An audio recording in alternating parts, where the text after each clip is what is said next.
My name is Beth Russell, and I'm a therapist at Maine Children's Home. I'm here tonight to share a little bit of the personal side of trauma-focused cognitive behavior therapy, or TFCBT. TFCBT is an evidence-based treatment model that can be used to support children and teenagers who have experienced trauma, neglect, or traumatic grief. TFCBT helps clients understand that the trauma was not their fault and that they are not the only ones who have experienced a similar traumatic event. They learn to identify feelings and how to manage them. They learn how to relax and tolerate the trauma reminders that can show up in their day-to-day lives. They begin to identify negative thoughts that may cause depression or anxiety and learn how to replace those thoughts with more helpful thoughts.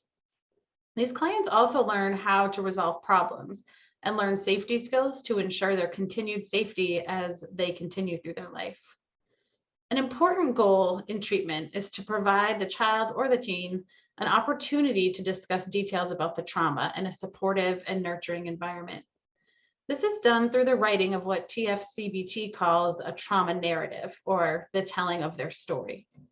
In developing the trauma narrative, the child's brain begins to replace traumatic memories with more helpful thoughts about the trauma. And in time, these powerful traumatic reminders begin to lose their impact on the child and become less frequent. Tonight, I have the honor and privilege of sharing part of a trauma narrative from a client. Of course, this is being done with her full permission. The client wanted to share part of her story with other children and teens who may have experienced sexual abuse or truly any other form of trauma that they might be scared to talk about. Through her telling of her story, and in particular the chapter I will be sharing with you tonight, you will be a part of her healing. Making meaning out of a traumatic experience or helping others who have endured a similar trauma has tremendous healing power for our youngest survivors of trauma. And I thank you for being witness and a part of the process for this client.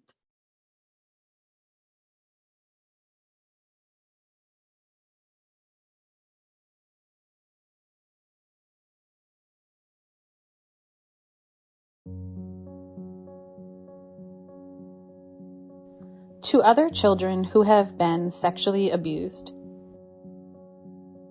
Even though it might feel like the scariest thing you've ever done, telling someone will likely be one of the best decisions you will ever make.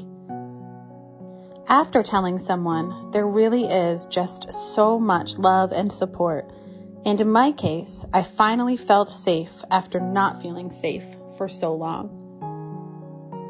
If someone doesn't believe you, don't keep it to yourself. Find someone who will hear you and help you. The telling is like you are walking through a snowy blizzard and you can see your house. Once you finally get inside the house, you feel safe, warm, relaxed, and like you can finally take a deep breath.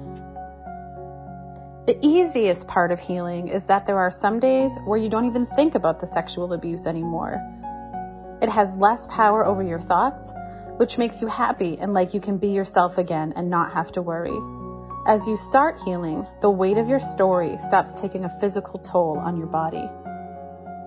Before I told, my body always felt tired and gross, and I felt really insecure.